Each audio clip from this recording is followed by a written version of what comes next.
बात हम कर रहे हैं पाकिस्तान क्रिकेट टीम की मौजूदा जो हालात हैं, जो स्क्वाड का ऐलान हुआ है ऑस्ट्रेलिया और जिम्बाब्वे के लिए, और इसके साथ साथ जो पाकिस्तान क्रिकेट बोर्ड के इंतज़ामी मामला हैं उस पर भी गुफ्तगू हो रही है। ये सारी चीज़ें आपने क्रिकेट के जो माहिरीन हैं उनकी बात सुन रहे हैं, आप सहाफ़ियों की बात सुन रहे हैं, लेकिन असल में पाकिस्तान के लोग क्या कहते हैं पाकिस्तान क्रिकेट की मौजूदा सूरत हाल पर। तो पहले लोगों की राय सुनते हैं, फिर चलते हैं अपने माहिरीन के पास। अच्छा डिसीजन है क्योंकि हर किसी को मौका मिलना चाहिए। जिस तरह हमने बाबर को मौका दिया, रिजवान को भी मौका देना चाहिए। प्रीवियस रिकॉर्ड भी देखते हैं, मुल्तान सुल्तान में और लिस्ट ए कैरियर में भी उन्होंने काफ़ी टीम्स को कैप्टन किया हुआ है। उनका जो पॉइंट ऑफ व्यू है कैप्टनसी के लिहाज से वो एक अच्छा है। इस डिसीजन को यानी कि हम पॉजिटिव समझते हैं। नहीं, मैं बिल्कुल इसके हक में नहीं। मेरे अकॉर्डिंगली ये बिल्कुल गलत डिसीजन है। पीसीबी में कोई स्ट्रेटजी नहीं है, ना कोई प्लानिंग है, सिर्फ फेवरेटिज्म चल रहा है। जो फेवरेट है उसको जो है ना ये प्रमोट कर रहे हैं। जो प्लेयर्स हैं, जितना पाकिस्तान में टैलेंट है वो किधर है। अल्लाह की तरफ से मिले तो इनकार नहीं करना चाहिए कि आज तक ना ख्वाहिश रही ना मैंने मांगी है। उसने T20 में भी आई गेस वाइस कैप्टन और कैप्टनसी की है थोड़ी बहुत, तो आई गेस वो बहुत अच्छा रह जाएगा। उसको कैप्टन बनना चाहिए। वो अच्छा खेलता है, अच्छा विकेट कीपर है, काफ़ी रन वो करता है जब वो विकेट पे आए। कोई यंग कैप्टन होना चाहिए था क्योंकि ये ऑलरेडी जो प्रीवियस एक ग्रुप रहा है बाबर आजम और शहीन शाह अफरीदी और इसमें 2-3-4 प्लेयर और थे, रिजवान भी उस ग्रुप में शामिल थे। और आज भी मैं कप्तान बना हूं तो मेरे सामने जितने भी प्लेयर्स हैं हर प्लेयर पाकिस्तान टीम के लिए कप्तान ही रहेगा इंशाल्लाह। कैप्टन बड़ी देर से बाबर आजम थे, अब रिजवान को बना दिया तो ठीक ही किया उन्होंने। थोड़ा चेंज करना चाहिए, जो क्रिकेट के हालात थे वो शायद कुछ बेहतर हो जाए। और कोई ऑप्शन है ही नहीं पाकिस्तान के साथ। ये अच्छा डिसीजन है क्योंकि इससे पहले बाबर आजम थे, वो भी ठीक थे, लेकिन रिजवान सबसे अच्छा है। इंशाल्लाह उसकी कप्तानी में हम ऑस्ट्रेलिया में भी जीतेंगे और आगे चैम्पियन ट्रॉफी भी आ रही है। इंशाल्लाह पाकिस्तान ज़रूर विन करेगा इंशाल्लाह। तो बड़े मिक्स्ड ओपिनियन है। हाँ, ऑस्ट्रेलिया वाला जो मामला है, शुएब साहब जैसे अभी इकबाल बेग साहब जिक्र कर रहे थे खिलाड़ियों के ऐलान का, आपको लगता है वाक़तन जो बहुत सारे खिलाड़ी जो हैं वो नए खिलाड़ियों को भी शामिल किया गया, आप समझते हैं ये एक बेहतर हिकमत अमली है कि आपके पास जो दस्तयाब खिलाड़ी हैं उनको मुश्किल टूर्स पर भी भेजा जा सकता है, या इससे बेहतर चीज़ हो सकती थी? ये भी शामिल करें, लेकिन उससे पहले आप ये ज़रूर बताइएगा जो आप कह रहे हैं 2015 में कुछ खिलाड़ियों को भी शामिल किया गया जो कि सिलेक्शन कमेटी नहीं उस तरफ जा रही थी, तो ज़्यादा अहमियत थी कोच की और कप्तान की। बेशक, जैसे मैंने अभी बताया, जिस तरह वो नासिर जमशेद जो थे जी, टीम मीटिंग 1.5 घंटे से ज़्यादा हो गई। उसके लिए सारा सब मैंने जो स्टैट्स थे वो बताए और उसके ऊपर सारों ने 8-10 लोग बैठे हुए थे। लेकिन उसके बाद 1.5-2 घंटे के बाद फिर वकार साहब ने कहा कि नहीं जी, मैं तो समझता हूँ कि नासिर जमशेद को होना चाहिए। फिर वहाँ से मिसबा ने भी यही कहा कि जी नहीं, नासिर जमशेद हो तो अच्छा है। तो मतलब उसको पहले टीम के अंदर हटा दिया गया था और फिर वापस लेके आ गया, और फिर आपने देखा कि क्या हुआ, और फिर उसके बाद भी देखा कि क्या क्या हो गया। तो बात यह है कि इस तरह की बाज़ दफ़ा चीज़ें कैप्टनसी के ऊपर या कोच के ऊपर बिल्कुल अकेले वन मैन शो कर दिया जाए तो फिर हे वायर हो सकती है, इधर उधर जा सकती है। और जो ऑस्ट्रेलियन सीरीज़ के ऊपर नए प्लेयरों की बात है, देखें इसके अंदर यह है कि आप अगर उस प्लेयर को ले रहे हैं कि जो वीकर एट द हार्ट है या वीकर एट द नीज है, तो उस प्लेयर की अभी नहीं जगह बनेगी भी तो शायद कोई वीकर टीम के अगेंस्ट भी शायद ना बन सके। तो it's not a bad idea to throw them in the deep end. अगर वहाँ से वो बाहर निकलता है, इसी के उसके अंदर यहाँ तक वो आया है तो गट्स होने चाहिए और उसको एम होना चाहिए कि मैं पाकिस्तान के लिए 10-15 साल खेल सकूं। दिल बड़ा करके खेलना पड़ता है, उसके लिए वहाँ की विकेटों के हिसाब से प्रैक्टिस करनी पड़ती है before and. Physically, technical ability wise भी और मेंटली भी बहुत तैयार होना पड़ता है, ऑस्ट्रेलियन ख़ास तौर के ऊपर टूर पे जब आप जाते हैं। तो बात यह है कि ये प्लेयरों के ऊपर अब है कि वो रिजवान का कितना साथ देते हैं। रिजवान को ही has to perform extremely well, outstandingly well. अगर वो उनकी परफॉर्मेंसेस अगर होंगी वनडे मैचेस में तो Pakistan can make an impact. Otherwise sorry saga जो इतने अरसे से लगा हुआ है साथ पाकिस्तान टीम के, वो फिर देखने में आ जाएगा, और फिर कैप्टनसी का फिर वो वनरेबिलिटी एस्पेक्ट जो है वो सरफेस हो जाएगा और कोई और कैप्टन बनेगा। लेकिन पाकिस्तान की टीम को मेरा कहना यह है कि कैप्टन और ये प्लेयर के अंदर जो एबिलिटी है वो grass root level and up above से है। वहाँ अगर एक बच्चे को अच्छा टेक्निकल एबिलिटी दे दी जाए तो वो जब पाकिस्तान टीम में आए तो ये कम से कम गलतियां तो इस तरह, इसलिए कि आपको जब आप पाकिस्तान टीम या कंट्री को रिप्रेजेंट करते हैं you got to be a teacher rather than a student right at the top. वहाँ आप स्टूडेंट की तरह सीख नहीं रहे होते। हालांकि क्रिकेट गेम ऐसा है कि आपको ज़िंदगी भर सिखाता है, लेकिन मोटी मोटी चीज़ें के ऊपर आप गलती नहीं कर सकते, वरना ये कि उससे आपका भी नुकसान होता है और फिर आपकी टीम का और कंट्री का नाम भी डाउन होता है।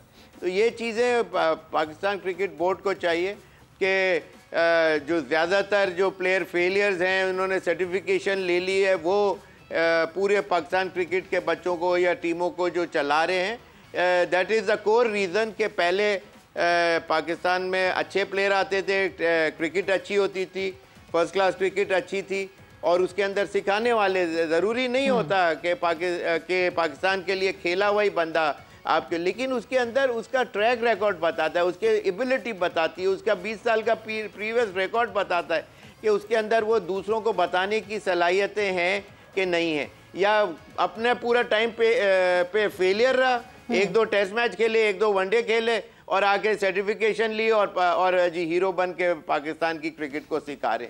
वो कभी भी नहीं हो सकता, और इसी वजह से पाकिस्तान का मेरी नज़र में ये सबसे कोर रीज़न है पाकिस्तान का डाउनफॉल का। इकबाल साहब, बड़ी एक इम्पॉर्टेंट बात शोएब साहब ने यहाँ पे की है कि हम तो स्ट्रक्चर बदलने की बात करते हैं डोमेस्टिक की, हम ये बात करते हैं कि जी ऐसे हो तो वैसे हो, तो यंग प्लेयर खिलाएं, तो एक नया टूर्नामेंट ले आते हैं, मगर जहाँ हम कोचेस की बात करते हैं, जाहिर सी बात है पाकिस्तान क्रिकेट बोर्ड जो कोचिंग कोर्स कराता है, क्रैश कोर्स होता है बेसिकली जो कोचिंग कोर्स वो करवाते हैं, जिस जल्दी में वो कोचिंग कोर्स होता है, level 1 level 2 and then so on, आपको ये लगता है कि इस पे भी हमें बेहतर करनी पड़ेंगी चीज़ें, क्योंकि डोमेस्टिक में जो कोचेस हमारे लड़कों को अर्ली ऑन ट्रेन करते हैं उनका सबसे स्ट्रांग होना ज़रूरी है, क्योंकि जब नेशनल टीम में एक लड़का आ जाता है तो वो तो एक तरीके से ऑटो पायलट पे होता है, उसको कोच ने असिस्ट करना होता है। सर देखिए सवेरा, जो पाकिस्तान क्रिकेट बोर्ड ने ये जो नेशनल क्रिकेट एकेडमी बनाई है, जो पहले हाई परफॉर्मेंस सेंटर होता था, ये सफ़ेद हाथी है, इसका काम क्या है? और दोस्ती यारी की बुनियाद पर आप कोचेस का तकर्रुर कर रहे हैं, और वो क्रिकेटर्स जो ज़्यादा बोलते हैं उनको नौकरी दे दी जाती है तो वो कुछ बोलेंगे नहीं, और वो क्रिकेटर्स जो कि करीबी किसी जो हेड कोच के करीब हैं, जो डायरेक्टर हाई परफॉर्मेंस के, डायरेक्टर इंफ्रास्ट्रक्चर के करीब हैं, उनको नौकरी दे दी जाती है। तो फेवरेटिज्म की बुनियाद पर अब आप देखें ना, अभी आपने देखा होगा Umar Rashid, I have nothing against him, कितने अरसे से वो कोचिंग कर रहे हैं, अभी वो पाकिस्तान की इमर्जिंग टीम के साथ हेड कोच थे।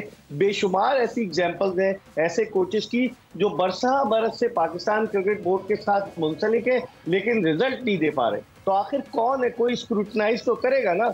जब आपका डायरेक्टर जो है वो नदीम खान जो चले गए थे, फिर उनको वापस लाए, 2 टेस्ट मैचेस वो खेले, वो आपके डायरेक्टर डोमेस्टिक बन गए, अब director infrastructure high performance centre बन गए। जुनेद जिया जिनका बॉलिंग एक्शन मशकूक था, 3-4 वनडे खेले, वो आपके GM डोमेस्टिक बन गए। तो डोमेस्टिक पे भी नकवी साहब को तवज्जो देनी होगी।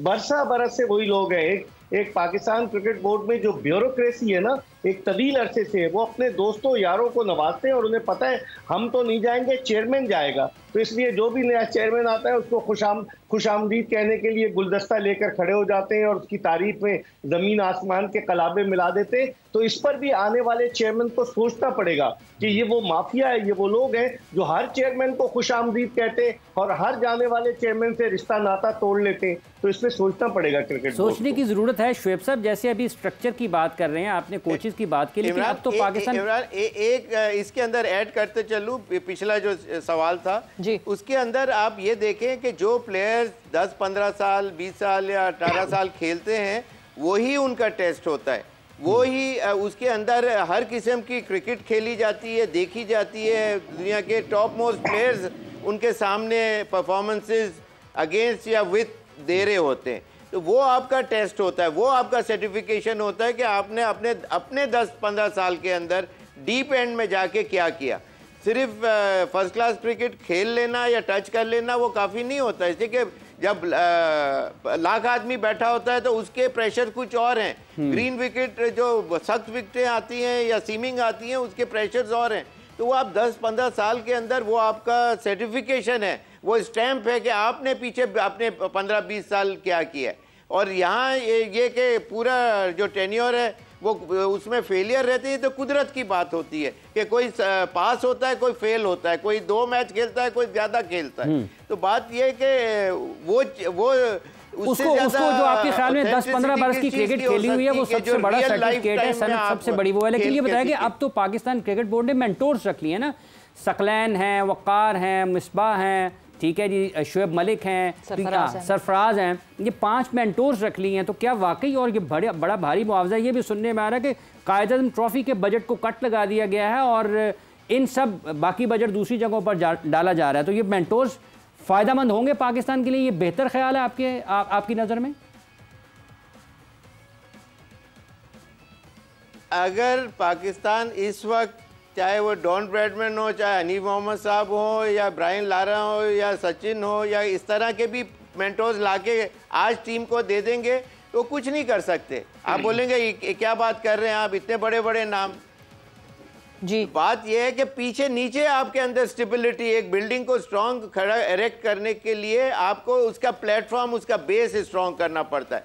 फिर जाके वो नज़र आता है कि वो जब तेज़ हवाएं चलती हैं तो वो डगमगाता है कि वहाँ स्टैंड स्टिल स्ट्रांगली करता हुआ नज़र आता है। ये मेरा जवाब है जी। मतलब जिसको भी ऊपर से बिल्डिंग साफ करने के कुछ भी कर देंगे वो साफ नहीं हो पाएगी। इकबाल साहब, मगर जहां हम इन मेंटोर्स की बात कर रहे हैं, इन मेंटोर्स के कॉन्ट्रैक्ट की बात कर रहे हैं, इन्होंने कितना इनपुट देना है पाकिस्तान क्रिकेट में? आपने देखा गैरी के साथ क्या हुआ, और गैरी के खिलाफ एक चार्जशीट निकाली पाकिस्तान क्रिकेट बोर्ड ने कि ये गैरी की कमिटमेंट थी और ये चीजें गैरी ने पूरी नहीं की। मगर जब तक गैरी मंजूर नजर थे वो चीजें इग्नोर करते गए, और जहां कहा कि अब बस अब मंजूर नजर नहीं है वो सारी चीजें चार्जशीट बन के सामने आ गई। क्या इन फ्यूचर इन मेंटोर्स के साथ भी ऐसा हो सकता है? सवेरा मोहसिन नकवी साहब ने कल कहा भी ना एग्जैक्टली कि हमने तो कोई कॉन्ट्रैक्ट ब्रीच नहीं किया गैरी के साथ।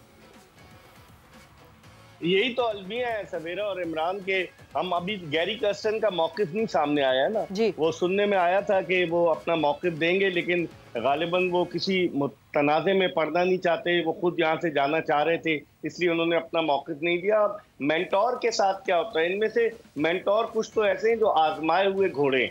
वकार यूनुस को कई मरतबा आप आजमा चुके हैं, मिसबाह उल हक पाकिस्तानी क्रिकेट टीम के हेड कोच, चीफ सेलेक्टर रह चुके हैं, शुएब मलिक अब पहली दफ़ा आए हैं, सकलैन मुश्ताक कोचिंग में रह चुके हैं, फिर सरफराज अहमद पहली मरतबा आए। तो क्या इन मेंटोर का मुस्तकबिल रोशन होगा पाकिस्तान क्रिकेट में? तो पता है आपको, रातों रात क्रिकेट बोर्ड तब्दील हो जाता है। मुझे याद है शाहिद रफ़ी साहब सेक्रेटरी थे, वो एक दावत में थे और रात को मैसेज आ गया कि जी बोर्ड तब्दील हो गया। जस्टिस रिटायर्ड नसीम हसन शाह महरूम जो थे वो बोर्ड के प्रेसिडेंट थे। तो पाकिस्तान क्रिकेट में तो रातों रात तब्दीलियां अमल में आ जाती हैं। रमीज राजा की मिसाल सामने है, 22 दिसंबर 2022 की रात अचानक उनकी चीज़ें तो ऑफिस में रह गई और उनकी छुट्टी हो गई। तो पाकिस्तान क्रिकेट में स्टेबिलिटी है नहीं। मेंटोर्स को भी सोचना चाहिए कि आने वाला वक्त क्या उनके लिए खुशबख्ती की अलामत साबित होगा, या पाकिस्तान क्रिकेट जिस तरीके से गैर यकीनी सूरत हाल से दो चार होता है वही सूरत हाल उनके साथ भी होगी। अच्छा शुएब साहब, ये जो चैंपियंस ट्रॉफी के मामले पर भी चेयरमैन क्रिकेट बोर्ड ने अपने ख्यालात का इजहार किया है, आपको लगता है कि पाकिस्तान इस मरतबा जब चैंपियंस ट्रॉफी की मेज़बानी कर रहा है तो पीसीबी इस हद तक अच्छे तरीके से काम करेगा कि पाकिस्तान के पास ही रहेगी चैंपियंस ट्रॉफी और सारी की सारी टीमें पाकिस्तान आकर खेलेंगी?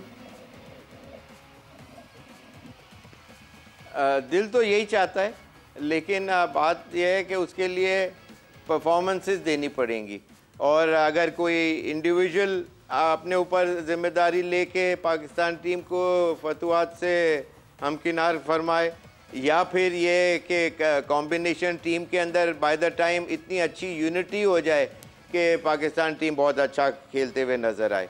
वरना उसके अंदर जैसे अभी आप सब ने कहा कि जी 25, 30, 35, 40 ओवर, 45 ओवर के अंदर टीमें आउट हो जाती हैं हमारी, और उसके अंदर पूरा नहीं खेल पाती हैं और उससे नुकसान होता है। तो उस तरह की परफॉर्मेंसेस रही तो जाहिर सी बात है नुकसान ही उठाना पड़ेगा। लेकिन बिल्कुल उन्होंने जैसे कहा कि हम जीतेंगे या जीतना चाहेंगे या जीत के दिखाएंगे, जो भी कहा उन्होंने, तो बिल्कुल दिल तो यही चाहता है, उनका भी हमारा भी, लेकिन उसके लिए अपना ग्राउंड होमवर्क को ज़्यादा स्ट्रॉन्ग करना और चाहिए। ऑल्दो के टाइम कम होता है, लेकिन ये कि उसके इन रियलिटी देखा जाए, दोस्ती यारी और लोगों के परफॉर्मेंसेस को तो टीम की देखना पड़ेगा, मगर चैंपियंस ट्रॉफी का जो माहौल बन रहा है, आपको लगता है कि Pakistan would be successful to host champions trophy? Host बिल्कुल पाकिस्तान के पास अच्छे प्रोफेशनल्स हैं, अच्छे इवेंट प्लानर से लेके अच्छे आर्किटेक्चरल हाउसेस हैं, और मोस्ट डेफिनेटली वो अगर इन टाइम जो ऑन पेपर ले डाउन की गई हैं चीज़ें कि जब तक ये ग्राउंड तैयार हो जाएंगे, ग्राउंड चले तैयार हुए या 19-20 नहीं भी हुए, लेकिन मेन चीज़ है कि ग्राउंड सरफेस पे हमारा इतना प्रोफेशनलिज्म डेफिनेटली है कि 1987 से वर्ल्ड कप पाकिस्तान में हो रहा है, और अभी भी वो जो क्लास एक्ट हमारे लोग हैं इस फील्ड को रन करने के लिए, एक टूर्नामेंट को बड़े वो हमारे पास हैं, और इंशाल्लाह वो ज़रूर अच्छा होगा। हम कर सकते हैं। बेग साहब, आपको क्या लगता है, वाकई जिस तरह अभी शुएब साहब ने कहा है इस चैंपियंस ट्रॉफी की मेज़बानी के हवाले से, आपको लगता है कि दुरुस्त समत में चीज़ें आगे बढ़ रही हैं? जब हम तामीराती कामों की बात करते हैं, मोहसिन नकवी साहब आपको नज़र आते हैं, लाहौर कदाफ़ी स्टेडियम का भी दौरा करते हैं, फिर आपको कराची नेशनल स्टेडियम कराची में भी नज़र आते हैं, तो आप समझते हैं कि दुरुस्त अंदाज में आगे बढ़ रही हैं चीज़ें, और वाकई जो पाकिस्तान के करोड़ों लोग ये चाहते हैं कि 1996 के बाद से लेकर अब तक पाकिस्तान कोई भी ICC का इवेंट उसकी मेज़बानी नहीं कर पाया, 2025 में ये चीज़ बदल जाएगी? देखिए, कोशिशें तो जारी हैं, इसमें कोई शक नहीं। 12 अरब 70 करोड़ रुपए का जो बजट अलॉट किया गया, जो सिर्फ 31 मिनट में अप्रूव हो गया, उस बजट को मद्देनजर रखते हुए और जिस तरह से काम की रफ्तार है, कोशिशें तो जारी हैं, नो डाउट इन दैट। लेकिन सवाल ये पैदा होता है कि आपका पड़ोसी मुल्क भारत क्या पाकिस्तान चैंपियंस ट्रॉफी खेलने के लिए आएगा कि नहीं आएगा, ये भी $1 मिलियन क्वेश्चन है। अगर आप भारतीय मीडिया को देखें, आप उधर राब्ता करें, तो वहाँ बिल्कुल खामोशी है। अब जय शाह साहब जो है वो ICC के चेयरमैन का भी ओहदा संभाल लेंगे, तो अब क्या अगर भारत नहीं आता तो क्या हाइब्रिड मॉडल पे होगी चैंपियंस ट्रॉफी? हम जो 3 मैदानों की रेनोवेशन कर रहे हैं, और फिर सुनने में तो ये भी आया है कि अफगानिस्तान को भी किसी ने शय दे दी है कि सिक्योरिटी सिचुएशन की वजह से अफगानिस्तान की टीम पाकिस्तान आने से शायद इनकार कर दे। तो ऐसी सूरत में क्या भारत लोगों को जमा करेगा, कन्विंस करेगा कि 3-4 ममालिक इकट्ठे हो जाएं और फिर उसके बाद कोई रीज़न बनाएं और कहें कि या तो हाइब्रिड मॉडल पर कराएं या फिर दुबई में कराएं? तो ये बड़ा चैलेंजिंग टास्क होगा मोहसिन नकवी साहब के लिए, जो कोशिश तो भरपूर कर रहे हैं। जिस तरह से ग्राउंड में दिन रात तामीराती काम जारी है, लेकिन तामीराती काम, घर तो तामीर हो जाएगा, घर के मकीन आएंगे भी कि नहीं रहने के लिए, ये भी एक बड़ा क्वेश्चन मार्क है। बिल्कुल, ये एक बहुत बड़ा सवालिया निशान है। मगर जहां आपने अफगानिस्तान क्रिकेट बोर्ड की बात की, आपको याद होगा ICC का एक और मीटिंग हुई थी जो कि कोलंबो में की गई थी। वहां पे स्पेशली अफगानिस्तान क्रिकेट बोर्ड ने आके सलमान नसीर साहब से बात की थी और ये गारंटी करवाई थी कि हमें चैंपियंस ट्रॉफी में आने का कोई मसला नहीं है, मगर वो बातें फिर से उठ के सामने आने लगी हैं। सो लेट्स सी कि क्या चैंपियंस ट्रॉफी हमारी आवाम देख सकेगी, हमारी आवाम एंजॉय कर सकेगी। एक मल्टी नेशन इवेंट बहुत सालों बाद जो है वो फिर पाकिस्तान में लौट कर आने वाला है, तैयारी से पूरी है। मगर आप लोगों का, दोनों का बहुत बहुत शुक्रिया, शुएब साहब और इकबाल साहब,